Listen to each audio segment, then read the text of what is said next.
Сайн байцгаана уу? Та бүхэн энэ өглөө ямар амгалан айлтгая. За миний би 2024 оны 1 сараас 7 сарын хооронд энэ Томбогд группт барилга худалдаа авалт хариуцсан захирлаар нь ажилласан.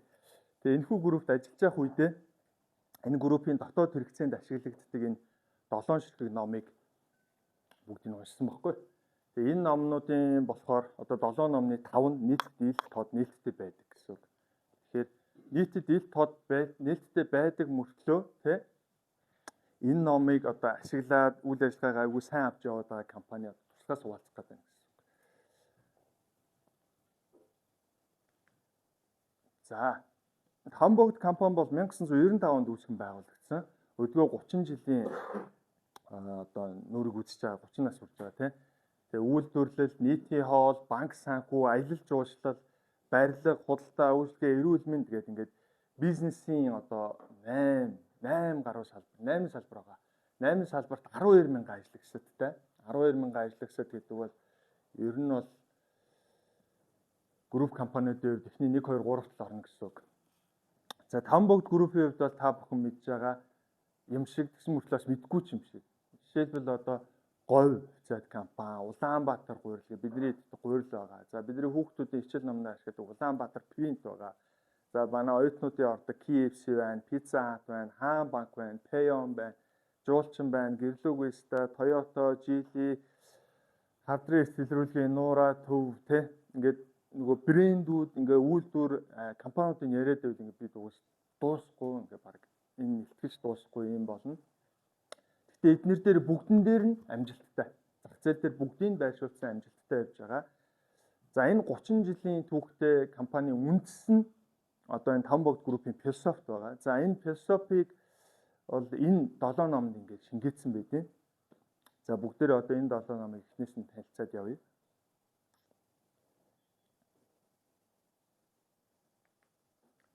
За хамгийн эхний ном энэ Алхалтын гайхамшиг гэдэг нэртэй ном. За Алхалтын гайхамшиг гэдэг энэ ном бол эмч хүн бичсэн ном. За миний энэ зүүн гартаа барьж байгаа нь болохоор Томбогд группийн өөрсдийнх нь дотоод хэрэгцээний ном. За энэ бол Nepco Publishing компаниас 2022 онд хэвлүүлсэн олон нийтэд нээлттэй хувилбарын ном. Тэгэхээр энэ дээр юу ярих гэж байгаа юм бэ гэж. Энэ номоо ингээд өвчний 90% нь алхаснаар эдгэрдэг гэвчсэн байгаа байхгүй. Яг үндэ бол 90% нь алхаснаар эдгэрдэггүй. Зүгээр яагаад энэ эмч хүн ингэж номоо нэрлэхийг хүссэн бэ гэхээр алхна гэдэг нь өөрөө эдгэрнэ гэдэг итгэлийг өгөөсөө ингэж найдаж алхаасаа гэсэндээ энэ номоо нэрлсэн байгаа байхгүй. За 400 жилийн өмнө бол хүмүүс өдөрт 30,000 алхдаг байсан юм. Одоо бол бүгдээрээ албан тушаал хийж байгаа ажлаасаа хамаарат 3,000-аас 7,000 хооронд алхаад байгаа юм. Тэгвэл алхахаа олцохоор хүн өвчлөөд байгаа юм байна гэж энэ хүн үзээд байгаа байхгүй. Тэгээ энэний доор бичсэн байгаа энэ бүх өвчнүүдийг бол алхаснаар эмчилж болд юм а гэдэг санааг хэлж байна. За энэ дээр байгаа эхний энэ бүлгүүд энэ дөрв бол номны агуулга нь. За эхний бүлэг бол ингээд өвчин эдгэрнэ гэдэг талаас нь бичсэн. Хоёр дахь нь эрүүл мэндийн байгууллагын юм нийтлэг юм буруу жишээ ойлголтуудын тухай ярина. За тэгээ зөв алхахад суралцгаая гээд алхвал хувь тайлбар өөрчлөгдөнө гэдэг. За тэгээ хавдар өтгөн хаталт гэж зөндөө байгаа тийм. Өнөөдөр чинь одоо хавдар гэдэг энэ номон дээр ингээд уншихаар ийм ойлголт ярьж байгаа байхгүй. Одоо 2 хүн тутмын нэг нь хавдраар өвдөж байгаа. 3 хүн тутмын нэг нь хавдрын одоо шалтгаанаар нь асуурж байна. Тэгээ хавдар үсээд байгаа шалтгаан юу вэ гэхээр ерөөсөө байгалийн унтах хэмнэл алдагдсан байна. Хүний биологийн цаг гэж байгаа юм байна шүү дээ. Тэр нь болохоор нөгөө 24 цагаас жоох урт юм бэ. Тэгэхээр бүгдээрээ өглөө эрт босоод алхачих юм бол энэ асуудлыг зэгслээд биендээ тохиргоо хийдэг юм. За нэг ийм ойлголтын тухай ярьж байгаа. За энэ нөгөө олон нийтэд төгсөн хувилбар гэдэг байгаа. Хувилбар нь. Энэ хоёрдугаар хэсгээр нөгөө ихц зогсох, Азиг ташуугаа, бие их завч явах гэж бүгдийг бичсэн байгаа гэсэн. Гэхдээ юу вэ гэхээр одоо Баатар сайхан захирлын хувьд нэг онцлог нь зүгээр ингээд ном хэвлээд үнгүүд хараачдаг тийм 12,000 ажлагчдтай. Гэхдээ өөрөө энийг хэрэгжүүлдэг. Одоо жишээ нь энэ Howd Unplugged гэдэг би хэрхэн ажилдаг вэ гэдэг уулзалтан дээр ороод ярьж байгаа нь одоо алхаж явахдаа юу ч боддгоо гэсэн мөртлөө бодоод байдаг. Тэгээд асуудлынхаа шийдийг олцдгоо. Гэт энэ яг номынхоо бүр нэрийг дурдаад зохиогчийн дурдаад ярьж байгаа гэсэн. Өөрөөр хэлбэл өөрөө үлгэрлэн манлайлж энэ ном маань хэрэгтэй гэдгийг ойлгуулж ярьж байна гэсэн. За дараагийн ном 1-р зэргийн удирдагч, 2-р зэргийн удирдагчийн ялгаа гэдэг. Энэ ном байна. Энэ номн дээр яаж байгаа юм бэ гэхээр ерөөсө 31 бүлэгтэй. Одоо энд ингээд жагсаацсан байгаа 31 сэдвийг 31 өдөр уншина гэсэн үг. Өөрөөр хэлбэл байгууллагыг удирдах байгаа мандат хийж байгаа хүн энэ 31 сэдвийг 31 өдрийн турш одоо ширээнийхээ ном болгож харж явна гэсэн. За энэ номын онцлог нь юу байгаа юм бэ гэхээр за жишээ нь алсын хараа гэдэг дээр нэгдүгээр зэргийн удирдагч алсын харааг юу гэж боддог вэ гэхээр зориг мөрөөдлөө бусадтай хуваалцдаг зүйл гэж ойлгож байна. А гэтэл хоёрдугаар зэргийн удирдагч юу гэж болж байгаа юм гэхээр айдас занал хийллийг бусдад түгээдэг. Ингээл нэгдүгээр зэргийн удирдагч хоёрдугаар зэргийн удирдагчийн ялгааг одоо энэ 31 сэдвүүдээр харуулж тайлбарласан гэсэн. Мөн ялгаагүй. Одоо энэ номынхан бүр зохиогчийг ингээд группээр уурна. Одоо энэ чинь 4 дахь удаа аваад ураад энэ хүнийг яриулж байгаа гэсэн. Тэгээд энэ хүнийхээ үгийг сонсно, яг юу хэлээд байгааг нь ойлгоно. За манер бол ирээд энэ 2024 онд 4 дахь удаага энэ Камиа багш маань илтгэлээ тавьсан, сургалтаа хийсэн. Гэхдээ энэ үгийг хэлж байна. Үйлчлүүлэх сэтгэл ханамжтай байх нэг, хоёрт нь ажил хийж байгаа хамт олон сэтгэл ханамжтай байх. Гуравт нь дээрх хоёр зүйлийг улирал бүр жил бүр тогтмол сайжруулна. За энэ гурван зүйлийг хийчихвэл бизнес оршин тогтож ирээдүйд үргэлжлэнэ гэж байна. Гэхдээ нэмэлтээр хувь ажилтан өөрөө сарын зорилготой байгаад дээрх гурван зүйл дээр энэ чадвар өсөлтөд гаргана. Ийм үзэл баримттай. Энийгээ ирж ярьж тайлбарладаг. За ялгаагүй манлал үзүүлнэ. За хулан захирал одоо ингээ подкастаар орно тий. Подкастаар оронготлаа за Камиа багш ийм зүйлийг сургалтаараа тавьсан. Нэгдүгээрт нь зорилгоо цаасан дээр буулга. Тэр зорилгоо ингээд жилийн дараа эргэж харуул цаасан дээр л үлдчихэж штэ. Зорилгоо сараар өдрөөр задлж буруу тий. Болж игэл ойрхон харжээ. Гэт ингээ өөрөө бүр яг энийг хэлнэ, үлгэрлэн дуурай. Зүгээр л ингээл нэг 12 мянган шиг ном өгөөл ажилтнууд хийчихгүй. Өөрөөгөө энэ уулзалтан дээр олон нийтийн одоо юм цахим сүлжээн дээр ярих ярилцсан дээр бүгдэн дээр нь дурдна. Яг номныхаа агуулга ярина. За дараагийн ном энэ бол бүрэн дүүрэн амьдралын дуужин гэдэг нэртэй ном. За одоо эндээс эхлээд бүгдээрээ Инаморо Казуя гэдэг энэ зохиогчийг харж эхэлнэ. За энэ зохиогчийн энэ ном бол хүслээ бодит болгох те мөн чанар суурь зарчмаар тунгаахна гэдэг ингээд 5 бүлэгтэй. Хамгийн гол энд ямар агуулга явж байгаа гэхээр ажил амьдралын үр дүн гэдэг зүйл бол хандлага, чармаалт, чадвар гэдэг 3 зүйлийн үржир байна гэдэг талаас нь ярина. За энэ дээр хандлага гэж яг юу хэлээд байгаа, чадвар гэж яг юу хэлээд байгаа, чармаалт гэж яг юу хэлээд байгаа гэж өөрөө тайлбарлана. За чармаалт бол олдмол, чадвар бол заяагдмал, харин хандлага бол оюун санааны байдал гэж тийм амьдралын философи. Гэхдээ энэ дээр нэг юмыг хараарай манайхан. Хандлага хасах 100 бас нэмэх 100. Өөрөлдөл хандлага нь буруу байвал ерөөсөө зохицохгүй байна, нийцэхгүй байна гэж байна. Гэхдээ хандлагыг өөрчилж болдгүй бол өөрчилж болно. За энэ сая Инаморо Казуя гэдэг хүн өөрөө одоо юу гэдгийг амьдрал тэмцлийнхэн замлын ингээд үзвэл аимшигтай гой түүхтэй юм баггүй юу? Одоо юу гэдгийг аав ээж нь баг залууд нь асуурсан. Тэгээд өөрөө компани Kyocera гэх компани үүсгэн байгуулаад зүтгэсэн. За Японы монопол болсон тэр компанийг одоо эсрэг 250 хэдэн компани нийлүүлээд тэмцээд DDI гэдэг одоо хувийн анхны үүрэн телефоны компани байгуулсан гэсэн. Хуучин бол NTT гэдэг одоо Японы улсын тийм монопол үйлдвэр байсан. Тэгсэн мөртлөө улсынхаа иргэдэд гадаад улсуудтай харьцуулахад аимшигтай өндөр хэрэглээтэй, өндөр төлбөрөөр хэрэглэдэг байсныг манер сүрж гарч ирж зогссон байна. Kyocera гэдэг чинь өөрөө холбоо харилцааны компани биш байхгүй. Тэр холбоо харилцааны салбар руу ороод 240 хэдэн компани нэгтгээд зүтгээд өнөөдөр энэ KDDI гэж нэртэй байгуулсан. Зүгээр сонирхолтой юм ярихад энэ KDDI гэдэг байгаа байгууллага одоо Монгол улсад үйл ажиллагаагаа явуулдаг Mobicom гэдэг корпорац байгаа шүү дээ. Тэрний хөрөнгө оруулагч. Өнөө бүртэл ингээд одоо улсын бүртгэлийн мэдээллийн сан дээр KDDA Overseas гэж байж байгаа. За дараагийнх нь ном энэ амжилтанд хүрэх гал ирмэлцэл гэдэг ном. За энэ ном бол бас хоёр хэлбэрээр байгаа. Энэ нь бол Emos номын клубийнхнаас гаргасан 2006 онд гаргасан 2012 онд сүүл дахиж шинжилж хийсэн ийм ном байна. Мөн Inamoro Kazuya-гийн ном. За энэ бол Tambogd группийн дотоод хэрэгцээ юм. Тэгэхээр энэ бол олон нийтэд түгтсэн байгаа.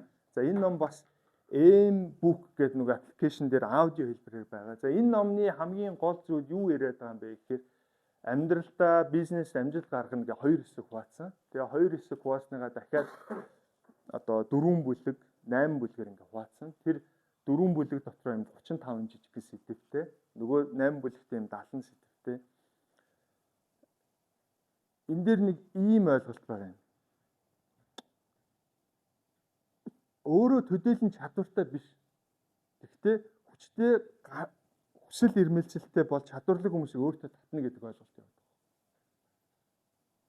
Чадварлаг ийм хүмүүс хүсэл зориггүй байдаг. Гэтэл чадваргүй мөртлөө хүсэл зоригтой байдаг байлаа гэж хоёр тохиол байлаа гэж тэр хоёрын ялгааг энд яриад байгаа. Хичнээн ингээд чадваргүй ч гэсэн өөртөө гал эрмэлзэлтэй байвал тэрийг чадварлаг хүмүүс хүрээлдэг гэдэг ойлголт. Яг энэ яг юу хэлээд байгаа гэдгийг та нар номыг аваад татна байгаа. Үгнээс нь уншаарай.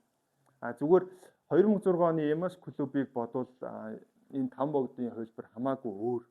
Одоо жишээ нь үйлчлүүлэгч гэж бичсэнийг харилцагч гэж бичдэг ч юм уу, харилцагч хэрэглэгч гэж бичдэг ч юм уу. Илүү тийм бизнесийн нэр томьёотой. Дээрээс нь энэ дээр юу байгаа?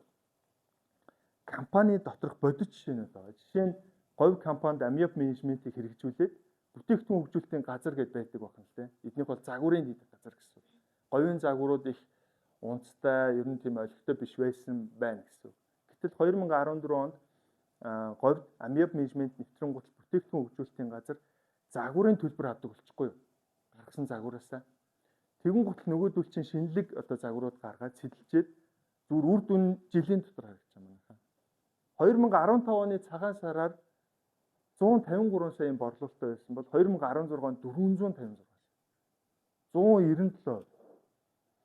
Энэ бүрэн дүүрэн амьдралын луучин явуулах юм.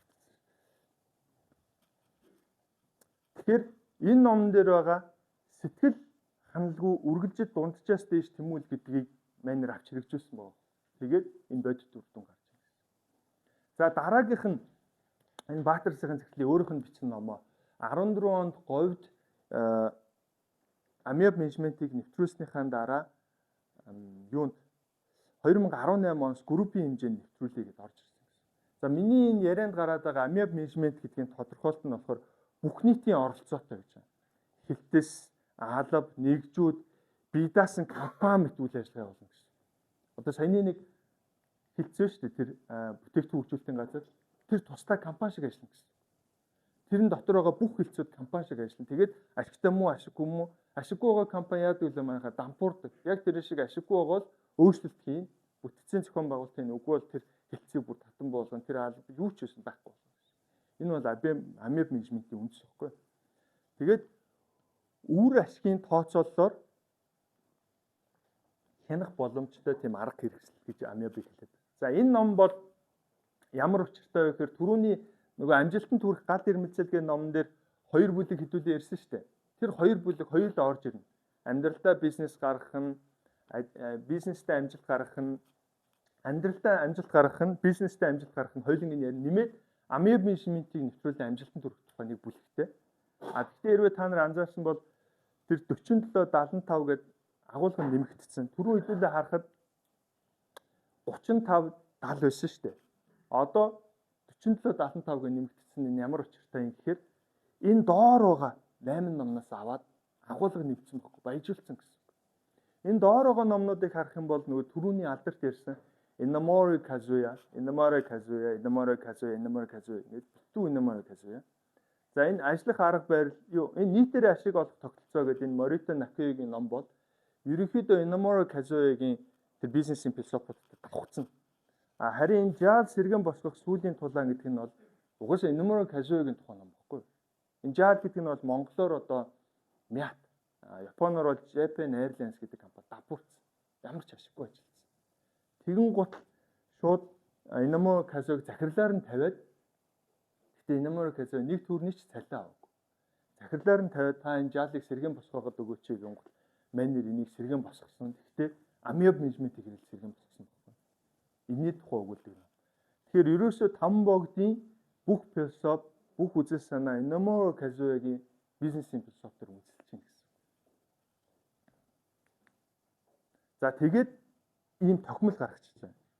Ийм жижигхэн өвөртөйг аваа явчихдаг. Энэ болохоор яаж байгаа яагаад энийг хийх гээд байгаа юм бэ гэхээр ингэж нэгтгэж гаргах болсон шалтгаан нөгөө үүсгэн байгуулагч удирдлагын баг бүгдээрээ хоорондоо юу болох хэрэгтэй болчиход байгаа байхгүй. Одоо нэг цонхоор хардаг, нэгдсэн ойлголттой болох хэрэгтэй. Тэгэхээр тэрийг яаж түгэх юм гэхээр ийм жижигхэн тогтмол гаргаад өгч. Яг би энийг юу яасан л да. Энэ номыг одоо ингээд дотор нь уншихаар ингээд 5 бүлэгтээ 24 зүйл хуваацсан ийм нөхцлүүд яригдж байгаа. Гэхдээ яг өнөөдөр энэ бэлтгэлийг бэлтжиж байхдаа дахиад ороод Tombow группийн вебсайтаар ороод энэ ном өөрчлөгдсөн үү гэдээ ингээд харахаар өрөө өг, алсын хараа, эрхэм зорилго бүгд хэвээрээ. Ганцхан үнэт зүйл дээр л өөрчлөлт орж. Үнэт зүйл нь өмнө нь 3 зүйл байсан бол нэмээд одоо хөрөнгө оруулагч гэдэг ойлголт орж. Яа тэгэхээр энэ банкны салбарт орж байгаа. За энэ хамгийн сүүлийнх нь ном. За энэ ном бол юу гэдэг Inamura Kazuya-гийн Tesopos бол өөр. Энэ бол өрнийх. Өөрөлдөл нь Европих гэсэн. Энэ Peter Drucker. Та бүхэн мэдэндээ менежментийн онолд одоо гүрүү их багш гэж яригдана. За энэ Peter Drucker-ийн ном. За энэ Peter Drucker-ийн ном бол юу гэдэг одоо илүү орчин үеих байхгүй юу?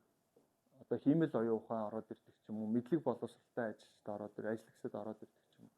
Ялангуяа та нар хэрвээ ингээд санаж байгаа бол зурагчлал дээр ажиллаж байгаа энэ архитектор ч гэдэг юм уу, зурагчлалын инженерүүд нөгөө энэ доотлох нь гэхгүй, оюуны хөдөлмөр мэргэжилтэд ажилладаг гэхгүй. Энэ хүмүүстээр бол арай өөр менежмент хэрэглэх ёстой гэдэг санаа энэ доор. За тэгээд энэ ном уншсан бүртгэл. За энэ бол юу гэдэг ингээд 7 номоо жагсаагаад нэрийн нэвчээд, зохиогчийн нэвчээд хэвлэгдсэн огноо, би хизээ хүлээж авсан, хизээ уншчихсан, хизээ дууссан, хэдэн хуудастай уншсан хугацаа гэдэг. Ингээд 1154 хуудас нийт. Тэгээд 77 өдрийн хугацаанд байсан. Уул нь би тэр 1-р зургийн өдөрт, 2-р зургийн өдөрт чи 31 өдөр унших хэрэгтэй байхгүй. Гэтэ Монгол хүмүүс мэдэнтэй машин гэдэг тийм. За анхаарал хандуулсанд баярлалаа.